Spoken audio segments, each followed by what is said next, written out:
Mr. and Mrs. Ramsey, let's revisit what Governor Dillon said on national television this morning. He said that you were hiding behind your public relations people, your attorneys, and now you were hiding behind easy journalism. He specifically said, why hadn't you talked with Peter Jennings and Tom Brokaw? Your response, Mrs. Ramsey. As a woman, I am appalled that he said that. I consider Barbara Walters and Katie Couric to be one of the two most professional, experienced journalists in our country today. Yeah, that's a remarkable comment. We specifically decided to go with Barbara Walters and Katie Couric because they are tops in their field and they're tough. And we didn't want to be criticized for not being challenged. They were open-ended interviews, no time limit, no restrictions. They demanded and got from us the right to ask us any question on camera that they chose to ask. We're not hiding behind anyone. And let me say one more time, we said this the last time the governor accused us of hiding behind our attorneys and PR firm. We have no PR firm. There were no attorneys present at the Barbara Walters interview or the Katie Couric interview. There are no attorneys present here today. And no restrictions. And no restrictions. Were you nervous about talking with either one of those newswomen? We respected them as journalists. We knew that they would be tough because the world expected them to be tough. We weren't nervous. There's no question that we could be asked that we're afraid to answer. The truth is easy. Truth doesn't change. It's not frightening. It's not anything. It's the truth, and that's all it is. What do you miss most about your daughter, Mrs. Ramsey? I miss her butterfly kisses. She used to come up and give me a little brush with her eyelashes on my cheek, and her little hugs and her spontaneity. She was a spark plug in our life. She kept the place rocking. Mm-hmm. It's a huge vacuum in our family, all of our family. It is said that no parent should ever lose their child. You have lost 2 children. Mm-hmm. How do you survive? You survive first because you have other children that need you to survive. It's not easy. That's the first thing that you realize, is that I can feel desperately sorry for myself, but I have other children that depend on me now more than ever. We still have 3 wonderful, precious children. We have a grandchild on the way, which we're thrilled about. And you keep going because you're their parent. You have to. And it doesn't mean that you keep going 100% all the time. There are days when I'm in bed crying my eyes out for the whole day. You know, it's kind of an up and down situation. It's not easy, but we're here with a mission to find the killer of our daughter.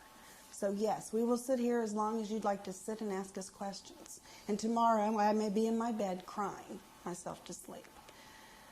But I'm going to do that until we find this person. And there will be people who watch this and say, as you say that, we want to find the killer. They'll say, well, you are the killer. You know, look, we're never going to convince cynics of the truth, so we don't try to. What we're trying to do is solicit help from the public to find this creature and to beg the Colorado officials to be at least objective and open enough to listen when that tip comes through. Then we'll find this person. What's going on with this hatred and obsession and fringe? I don't know. What we've learned through all this, we've come out of this realizing there are a lot of good people in the world. We've had wonderful people come forward and support us from all over the world.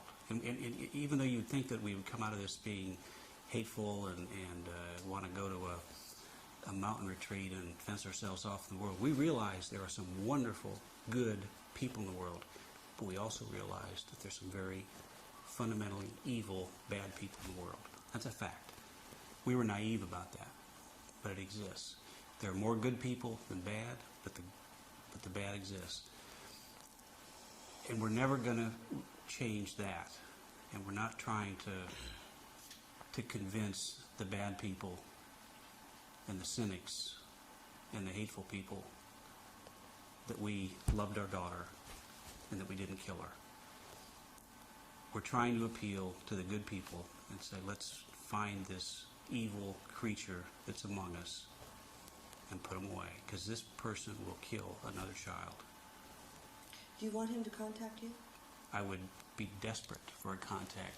At a minimum, please leave. You've done a crime that has captured world attention. Please tell somebody about it.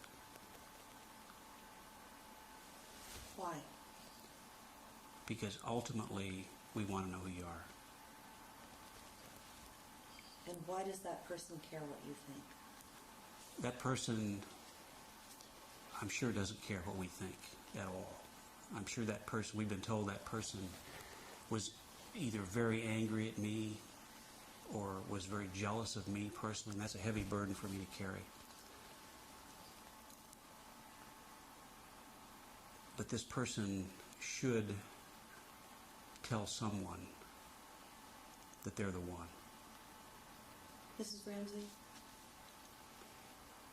do you want to ever talk to this person?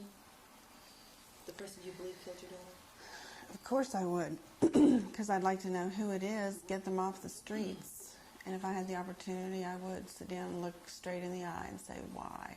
Why did you do this to my child? Why? Let's go over some of the assumptions if we can. I believe you call them the urban myths in your book. And let's just go over them and get your responses.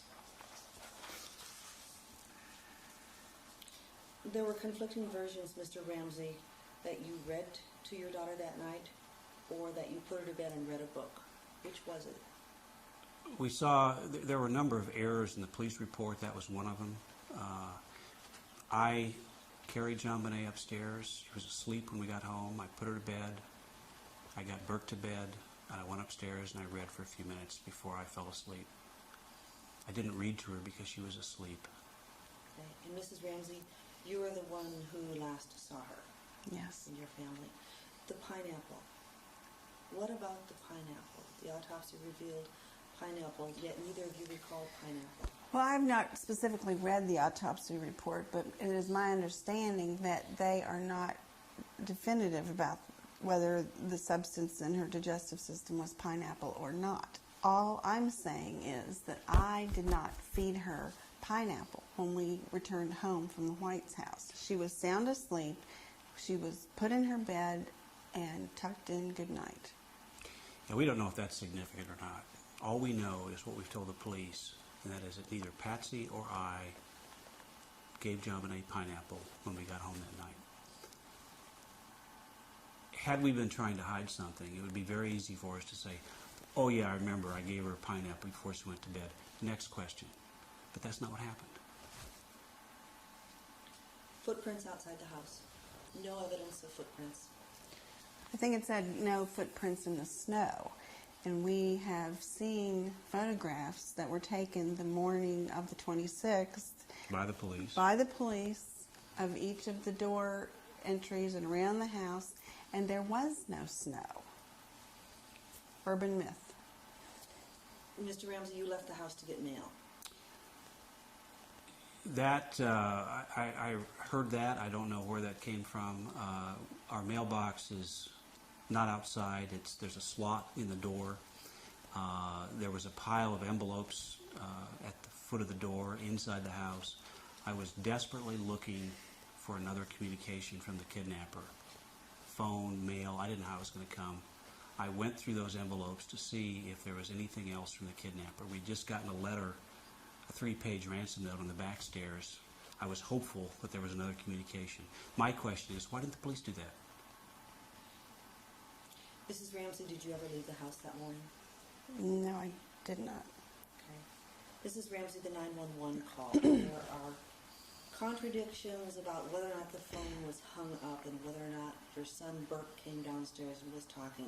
Some police officers believe that they can hear that on an enhanced audio tape. Others say no. What do you say? Well, we have not heard the 911 tape, but we understand from people who have heard it that it sounds like a bunch of chipmunks chattering and that it is almost unintelligible. All we know is that Burke did not come downstairs that morning, nor did we say to him, go back, or whatever it is they say that it's said on the 911 tape. I phoned the police, called 911 from the kitchen telephone, wall phone, hung up, dialed one set of our friends, hung up, and dialed another set of friends and asked them to come quickly to help. How soon after that 911 call did you dial the first?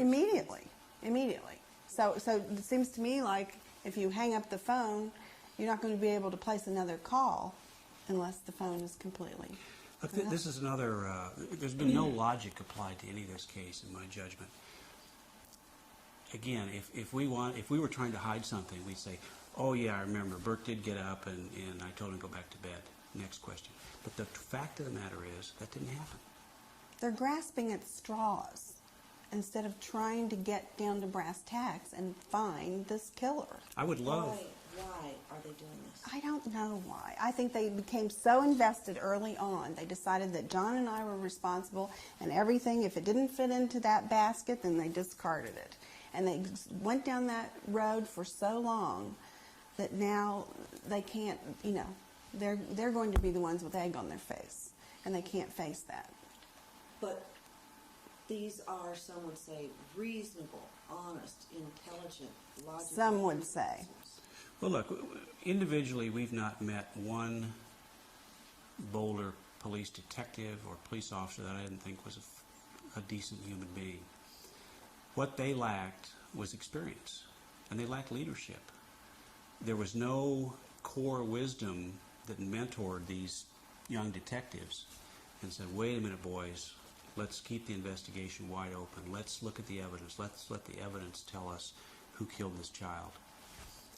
Linda, I mean, you talk about the bias we were faced with. Linda Arnott, the first detective that was there all morning, said on national television, I saw it in John Ramsey's eyes that morning that he was the killer. Conclusion. That early. What'd you see in your eyes? I don't know. I think she saw shock. I think she saw the eyes of a father who had just been told his daughter was dead, and she was lying in front of him. I don't know what I looked like. I'm sure I looked horrible. Mrs. Ramsey, when, going back to that morning, when did you realize that your husband had found your daughter, or that something was really, really wrong even after the ransom note? What did you hear from the basement? I heard John scream, just kind of this guttural, deep scream. And what did you think? I didn't know what to think. I was in our little den with a couple of our friends, and Fleet White came running in and dialed 911. He said, we need an ambulance. And I jumped up and said, what is it? What is it? And they held me back and wouldn't let me go. Kept saying, we don't know. I don't know what's the problem. And I was fighting and trying to get loose and to go see what was the problem. And what happened when you got loose? I went into the living room, and John was standing there with Linda Arndt, and Jean Benet was lying on the floor, and he said that she was dead.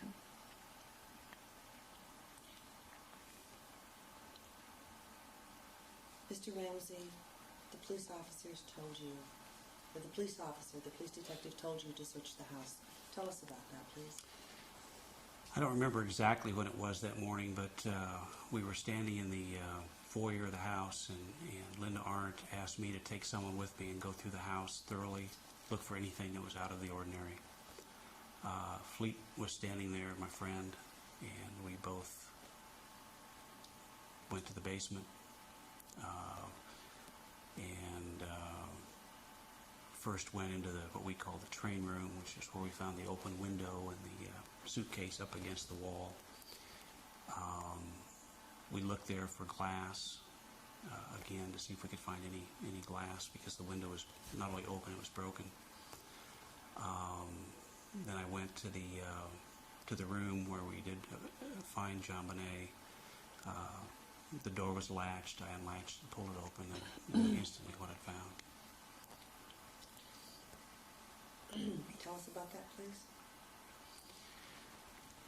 Well, it was a rush of relief, but also fear, because her eyes were closed. I immediately took the tape off of her mouth, tried to untie her arms were bound above her head. I tried to untie the knot, and I couldn't get it untied. Her skin was cool to the touch, and I picked her up, and that's when I screamed, because I was, I guess, just realizing that things were not going to be okay after all. And things never have been since. No, they never will be. We've lost our child. It's never going to be the same.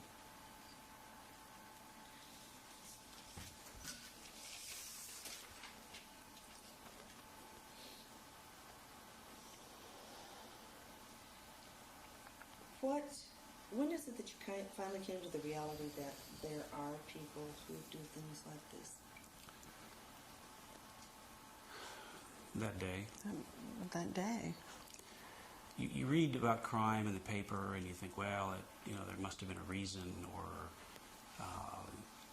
it's not going to happen to you. And you kind of, we see so much crime on television. I think we almost put real crime in the same category as kind of make-believe that happens in a different world. This happened in our world, and for no reason that we know of. I hope that I have never done anything that has made someone so angry with me that they would kill my daughter. We don't think we know anybody that's this evil. But somewhere along the way, But our paths crossed with this creature. Somehow we got in their sights. I don't think it was a random act. No, I don't this think they person just- didn't just walk by our house that evening and decide to come in there. This was well thought out. What do you think, Mrs. Ramsey? What do you think happened? Did he Well, stalk you that day? There must have been something like that.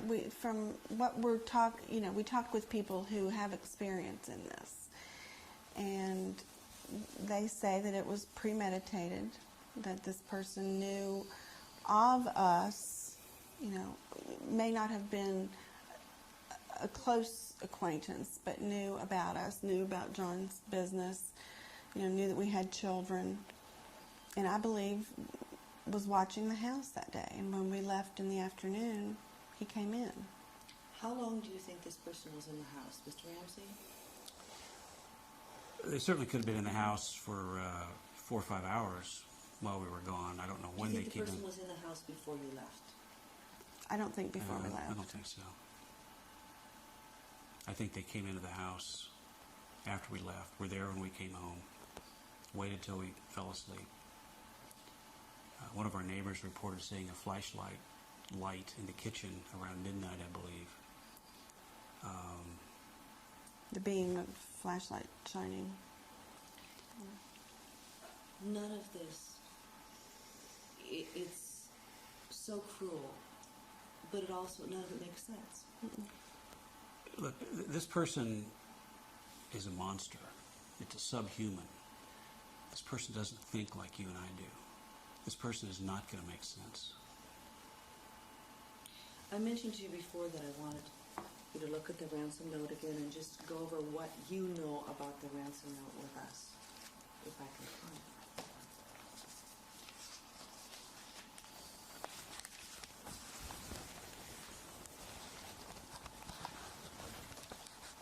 Well, I would take it out with a great flourish, but I need to get it out of that tablet. Hold on a second.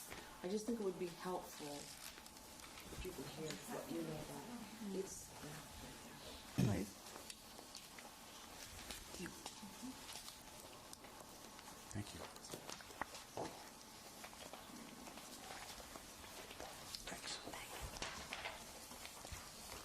one of the most unusual parts of this has been this ransom note, and I know that you've seen it several times, but would you go over it with us and tell us what you know and what you've been told about it? Well, first of all, this is what is going to help us convict the killer. This is 3 pages of handwritten writing samples of the killer. We've been told by experts that if we have a suspect and we get sufficient samples of his writing, they will be able to tell conclusively with this much of a sample that the person wrote that note. So this is a huge clue.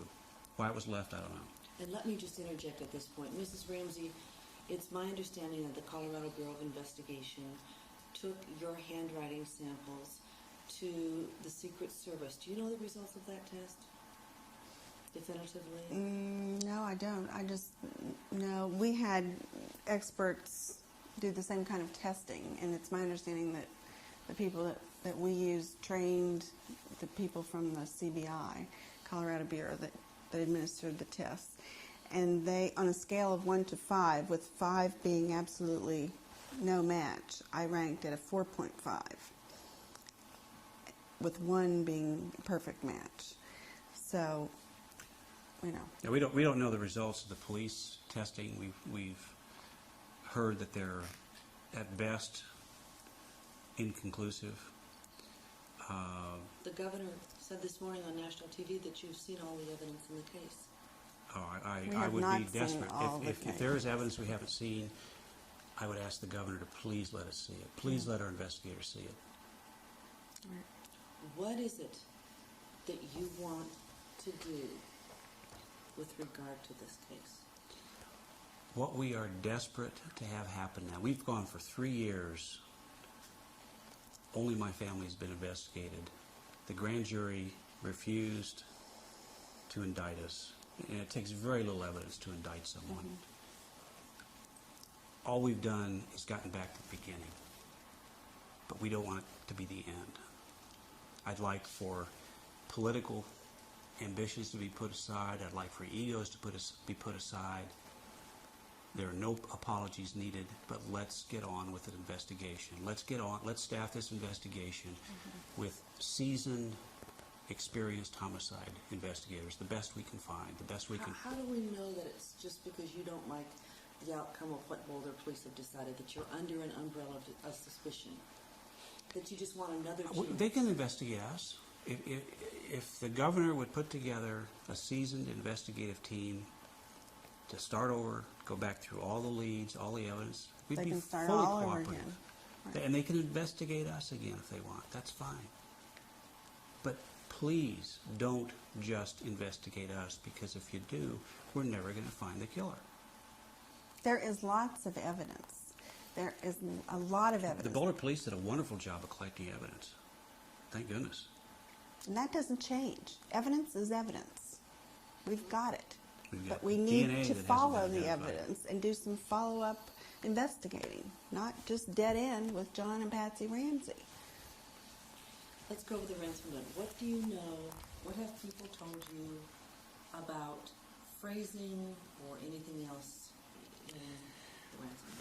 Well, there's obviously a couple of references, I think, to something that people think came from a couple of movies, which would lend one to think that it might be maybe a younger person who watches a lot of movies. Are you surprised that there are no swear words in it?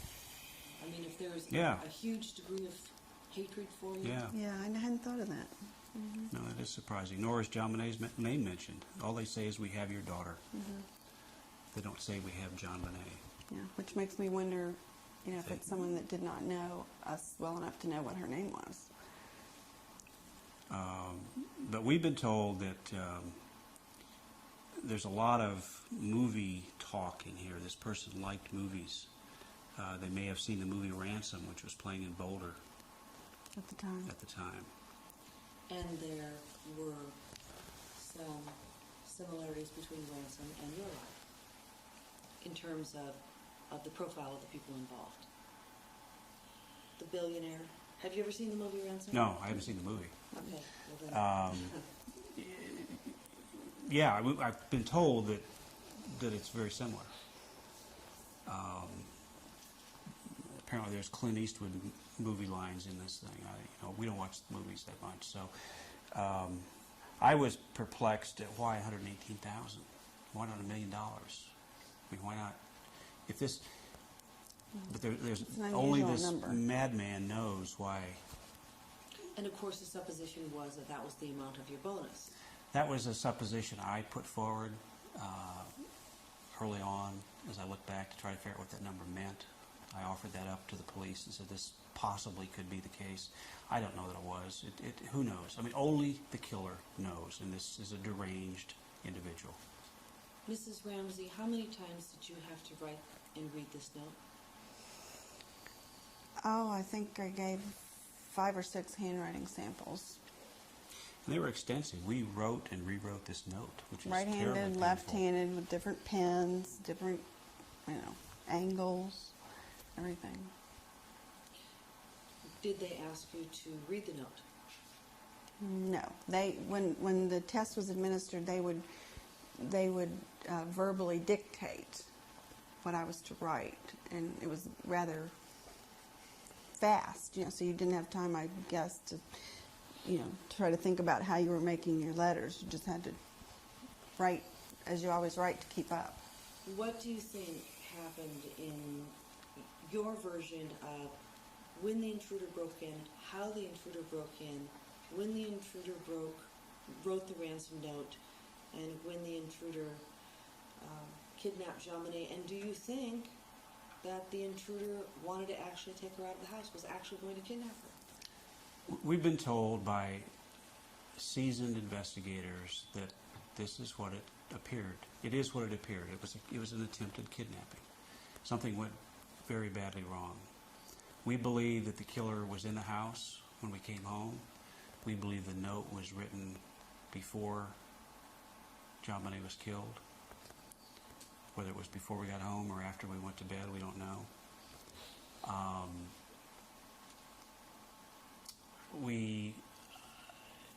I have strong reason to believe that the killer either entered or left the house through the basement window that we found open, and we found a hard Samsonite suitcase flush up against the wall as if it were a step to get out of the window. The window was probably 5 feet off the floor, so you had to step on something to get out. That's my best guess at how at least they got out. They would have needed the suitcase to get out of that window. How do you think they were going to get her out of the house, or he? We've been told that the suitcase may have been involved. Okay, let's take a short break here to switch teams. What eliminates you as suspects? I don't know if anything eliminates us. I don't know that we'll ever be able to prove our innocence. First of all, we shouldn't have to prove our innocence. One of the things that we've lost in this society, I believe, is the presumption of innocence. We've been told by the police, prove to us you're innocent and we'll be the first to say it. And we were aghast at that kind of a statement. But we've lost that in this country. But the fact of the matter is, the only thing that will prove our innocence is when we find the killer. Mm-hmm. And there's still going to be 10% of the population that says, oh yeah, but I don't believe that. They still are the guilty ones. There are still people on the web who believe Charles Lindbergh killed his child and that the whole trial was a hoax. So we're never going to convince the cynics of anything. But that doesn't matter. Proving our innocence isn't important. Never has been. Finding what is the important killer is finding the killer of our daughter. important. Do you think that'll happen? Absolutely. Yes, I do. Why, Mrs. Ramsey? Because Lou Smith, who is experienced, is a truthful, ethical man, looked me straight in the eye and said, we're going to get him. We're going to find him. And I'm holding out hope for that. Mrs. Ramsey, if I could, tell me your version of what you think happened that night in terms of an intruder. And I know you've been over this 100 times, but if we could hear it from you, please. Well, I think that when we left in the late afternoon to go to the Whites for dinner, that possibly this person was watching our house, watched us leave, and came into the house at that time. So there were a window of several hours of time where he could have familiarized himself with the house, where Jean-Benet's bedroom was, where our bedroom was, where the basement was, before we returned home. I believe that the ransom note was probably very likely written at that time. We had paper and pens all over the place, so they were available. And then I think the person was there when we returned home that night. And the ransom note was already written. I believe it was. I mean, it's very unusual for a ransom note to be this long. From what we understand from professionals we've talked with, that after someone commits such a crime as this, they, get the heck out of there. So. We've also been told by experienced people that not even a serial killer could sit down and write a 3-page ransom note after they've killed. And why would that be? I don't know. I don't know that. But I think it's because this is an emotional climax for them, and to sit down and write what probably took a while, because it obviously was written to attempt to disguise the handwriting, a 3-page note, which I think this is either the longest or the second longest ransom note in the history of this country. That couldn't have been done after just murdering a child by anyone. We're told. Talk to us a little bit about that, Mrs. Ramsey. Your child's been killed brutally, and then someone writes out this ransom note. Why do you think that that's not feasible? Why do you think it was written before? Because I have been told by people who are experienced in this field that is usually the way it happens. I have no previous knowledge about these kind of things, but we have been, in conversation and in We think about this every day. every day, and we've sought out, the top people in the field that know about how the criminal mind works, and this is what we're going on. The profile that's in the book, all of that information is not from John and from me. This is from people that know what they're doing. The intruder took your daughter downstairs and could not get her out of the house. Is that what you suspect? That is what we've been told is a likely scenario by experienced investigators. Yes.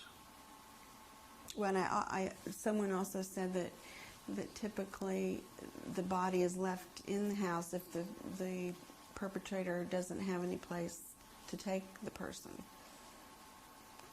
And what to does that hold mean them. to you? Well, I mean, I'm not sure what that means, other than that, he didn't want to take the body home with him or in his car or wherever, so she was left in the house. How is it that you are able to sit here and talk about the body and your daughter? I have to kind of put it in a clinical perspective rather than emotionally when I can, to talk about it like this. We have a strong faith, and our Christian faith assures us that JonBenét is safe. She's in God's arms, in God's care, and we believe that. We know that. That's our belief, and that's our hope. What about your daughter Beth and your daughter JonBenét? What do you hope? I know I will see them again. That's what I know, and I believe that, and I look forward to it. Mrs. Ramsey? JonBenét used to say, we talked to JonBenét about Beth. Of course, she was just an infant when Beth was killed in the automobile accident. I remember one time holding her on my lap, and an airplane, and she looked out at all the puffy clouds out the airplane window, and she said, "Mommy, which cloud is Beth on?"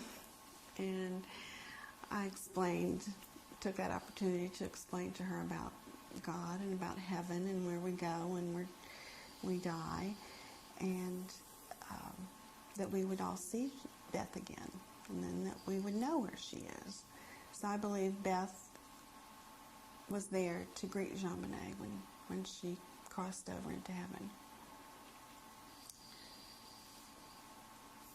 Mrs. Ramsey, if you thought your husband had killed your daughter, finish that sentence. We wouldn't be sitting here having this interview right now. He would be behind bars. Mr. Ramsey? The police asked that question of me.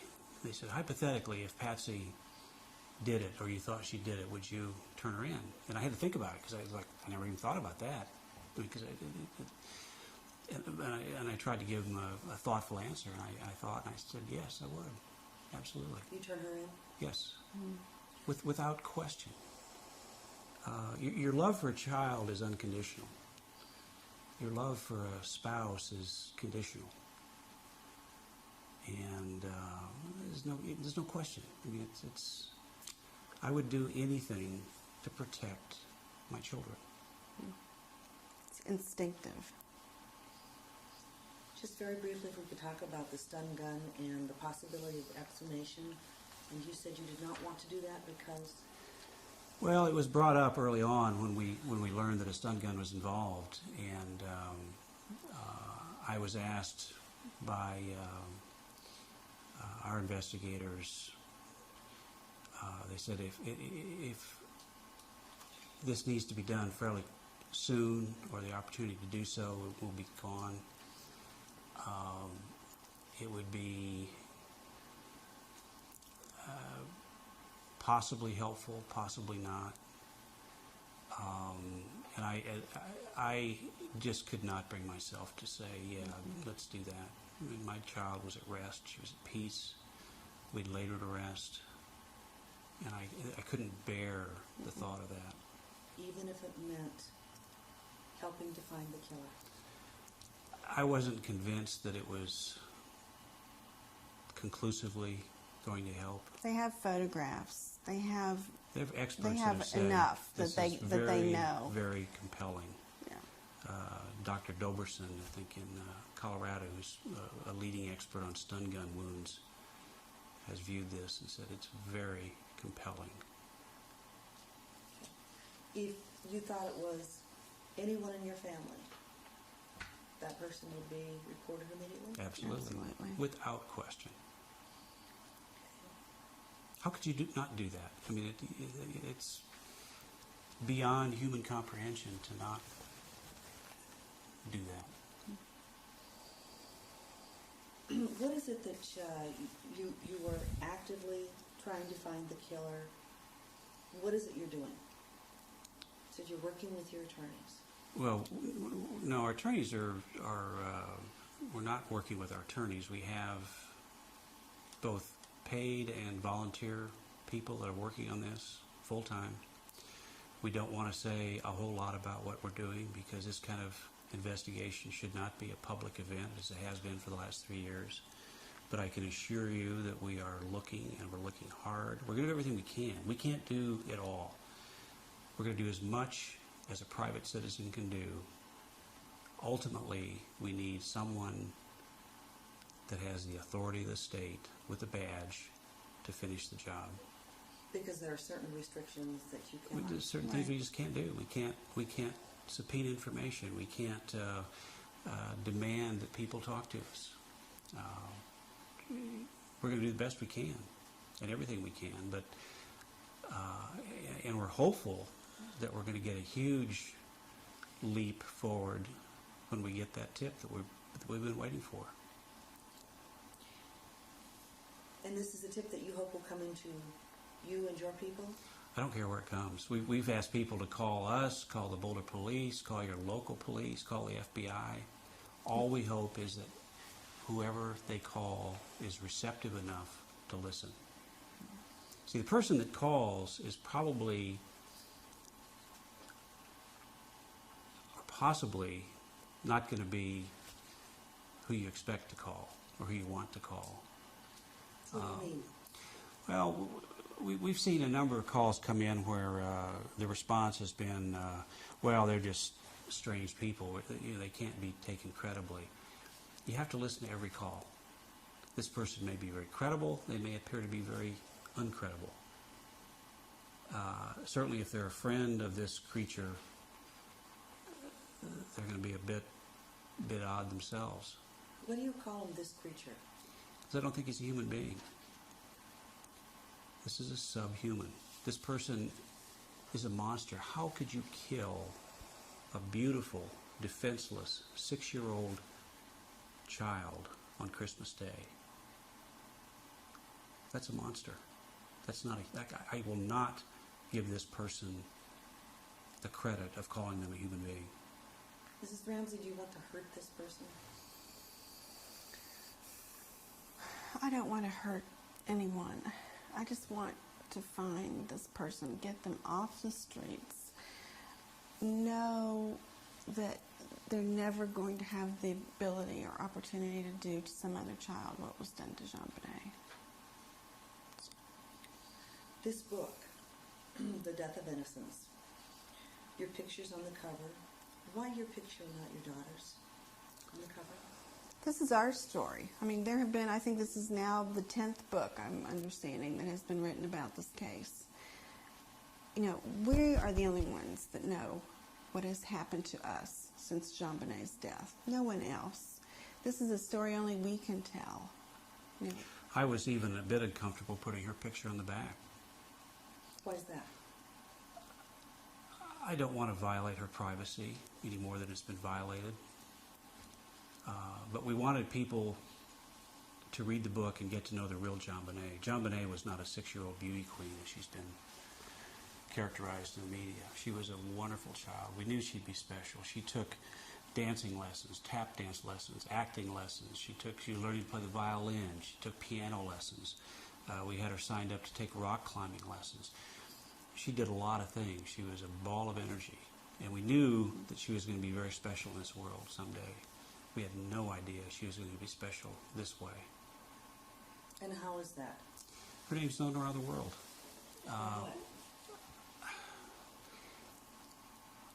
I think people saw her as a real child. Because of the videos and she wasn't a statistic. There's been over 1,000 children murdered in this country since JonBenet was murdered. I don't think the average person could name one of them. And that's tragic. That's horribly tragic. But for some reason, JonBenet's name became known around the world. I think there were probably a lot of factors that fed into it.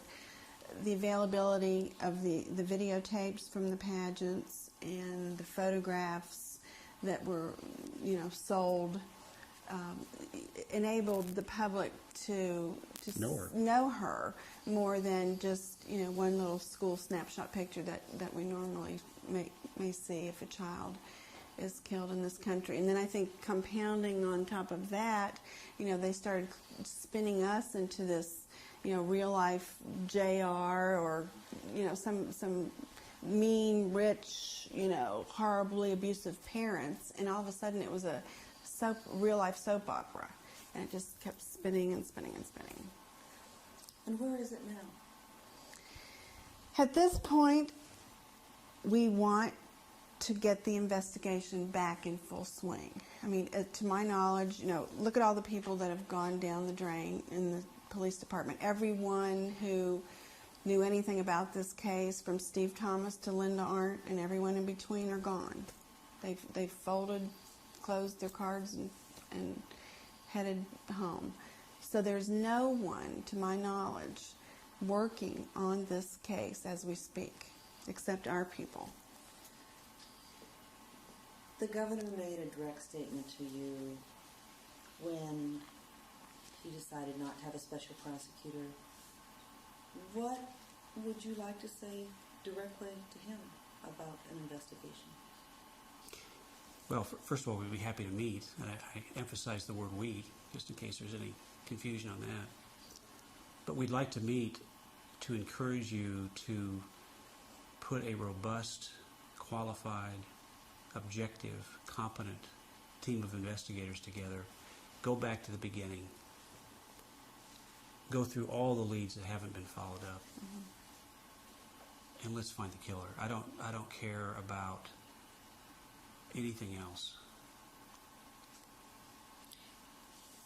Do you want to talk to him, both of you, as a publicity ploy? No. We don't want publicity. We want to find the killer of our child. That is all. We've been we want. accused of liking the publicity. We hate the publicity. Our privacy is non-existent. We didn't choose this role. I would give anything to go back to my normal family with JonBenet in our household. This is not pleasant for us. The videotapes, is it my understanding that they were bought up by someone and then sold to the media? That's my understanding. These videotapes were taken at these functions, which were usually on a Sunday afternoon with families in attendance, so that the mother and dad could sit and enjoy the program rather than have to be fussing with the camera all the time. So then these tapes were made available at a very nominal price, that you could buy and take home and have.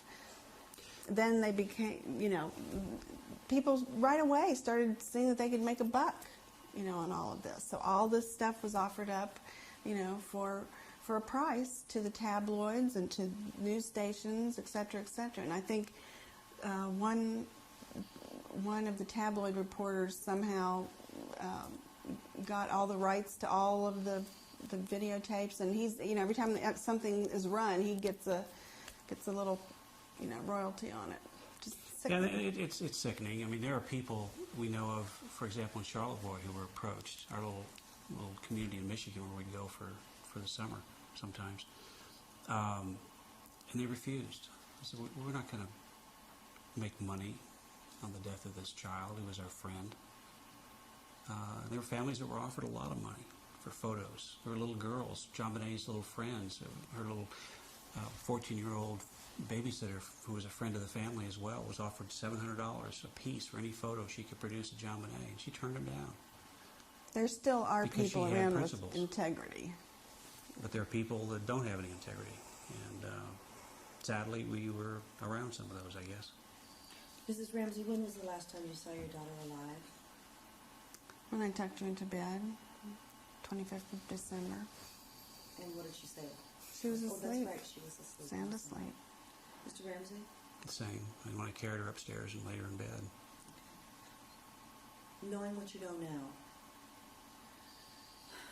if you could change any part of the investigation after your daughter's death, what would it be, or what would you do differently? I wish I would have demanded that more resources be brought to bear. We assumed the FBI was involved.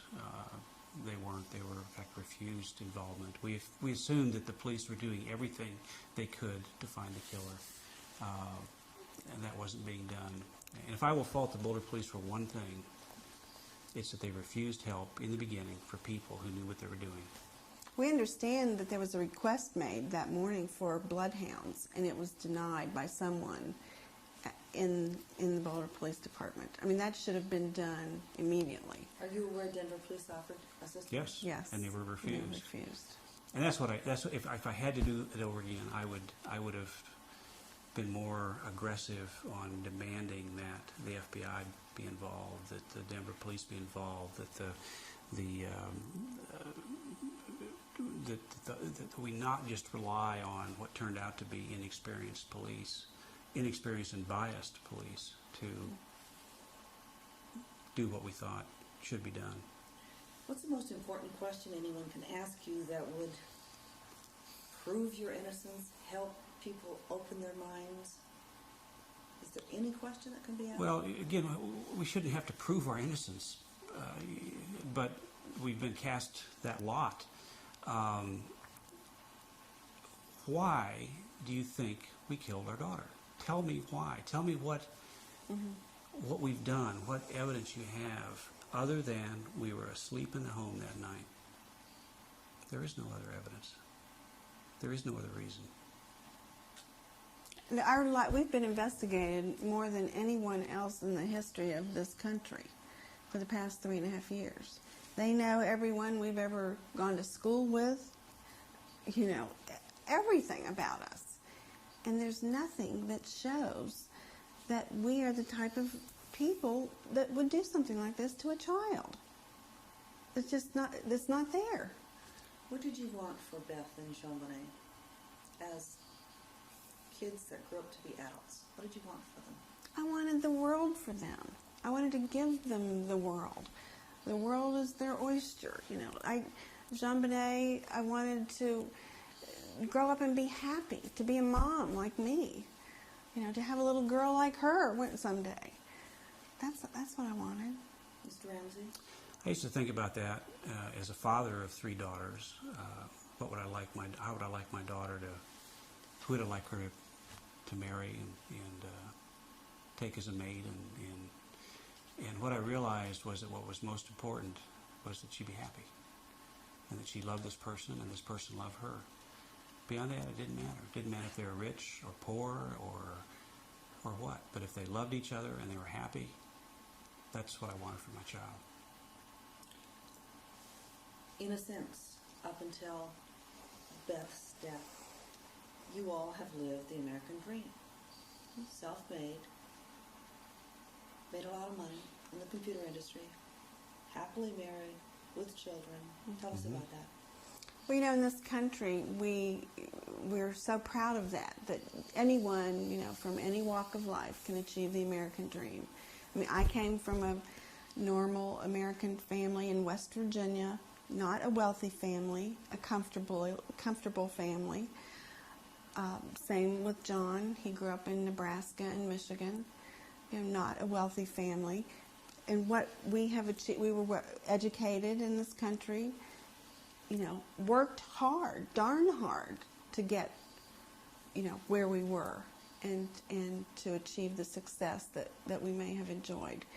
But suddenly, when somebody achieves that American dream that we're so proud of, you know, we're the first to knock the feet out from under them. And we say, you know, we don't like that after they've achieved the dream and we haven't. You know, we don't like that. And we've been persecuted probably more because of that than if we'd been, you know, something else. When you started out with your business in the basement, what were you making a year? Do you remember? I remember the first year, I think I made $18,000 that year. And this How'd was you survive? it was tough. There were times when I just didn't have money. I had to borrow money from my dad to buy Patsy an engagement ring.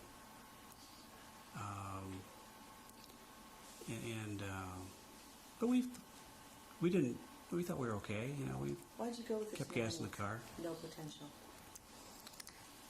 You know, people have asked me that, and I think the thing that I observed in John early on was that he was so kind to his children.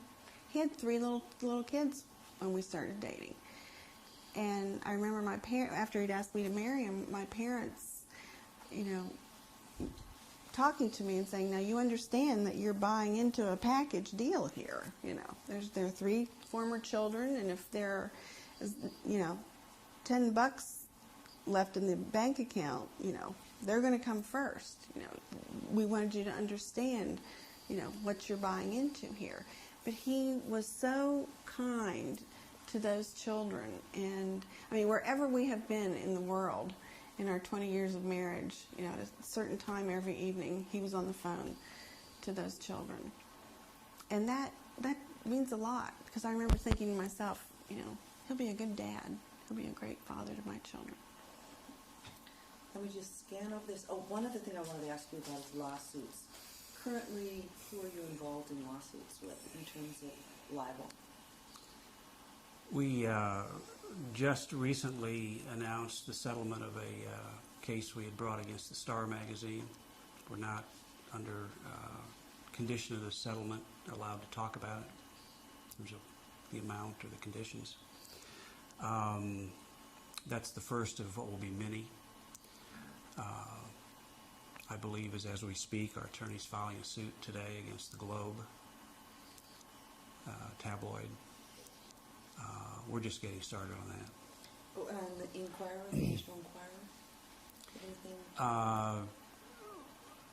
Stand by, as Linwood would say. Stay tuned. I Stay don't know. tuned. We have, we could keep a building of lawyers busy for 5 years with the amount of slander and libel that's been thrust on our family.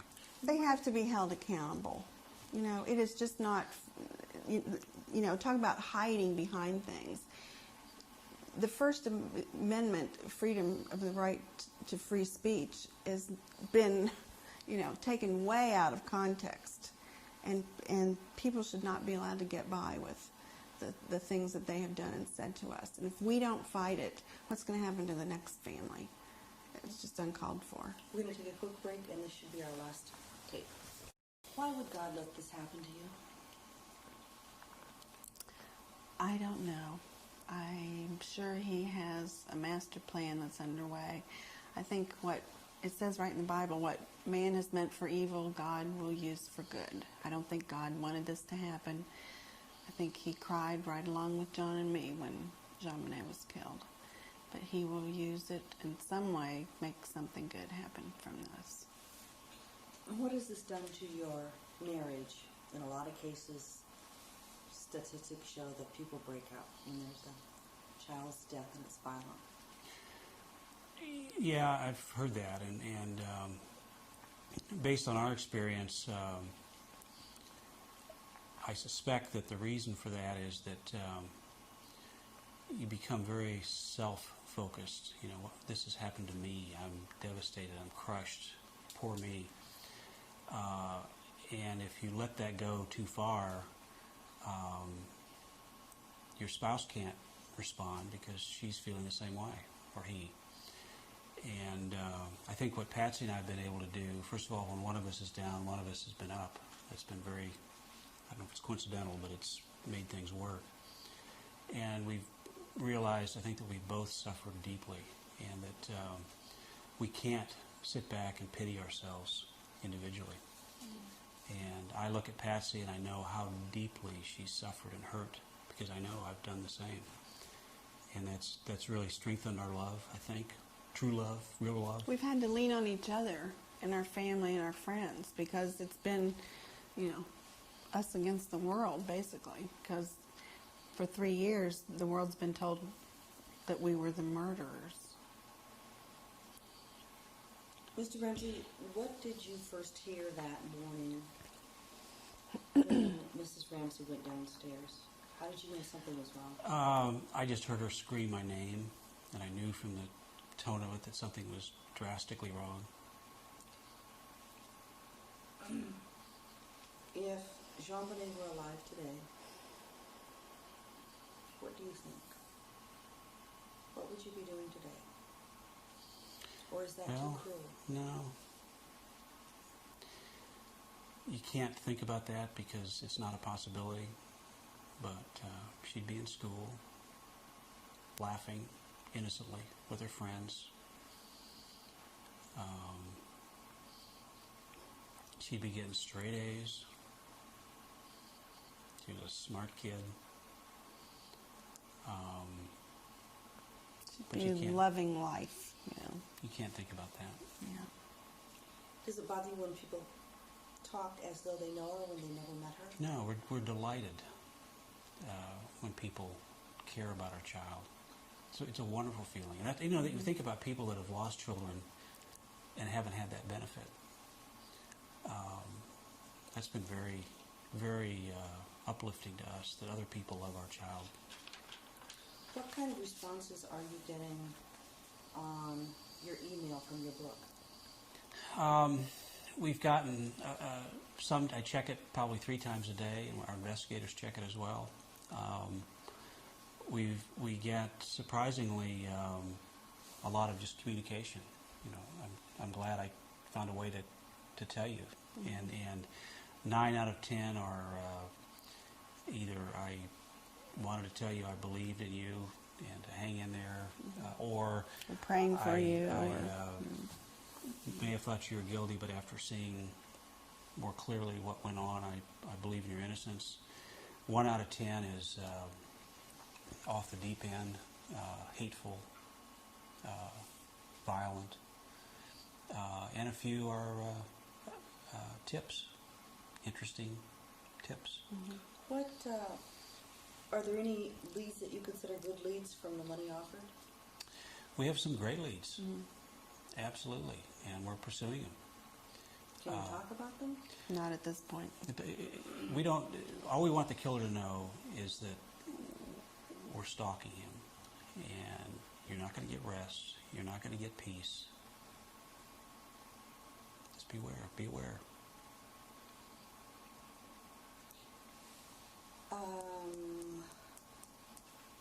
Do you have the bedwetting issue, Mrs. Ramsey? We've heard you talk about that before, and your stage 4 cancer, and comparing the two. What about the bedwetting with Chambray? It was not an issue. I mean, I've said this before. All children have accidents. If she was especially tired when she went to bed and didn't go to the bathroom before she went to bed, she could have had an accident. You know, it was few and far between. It was not a big deal. All 4 of our other children had similar experiences.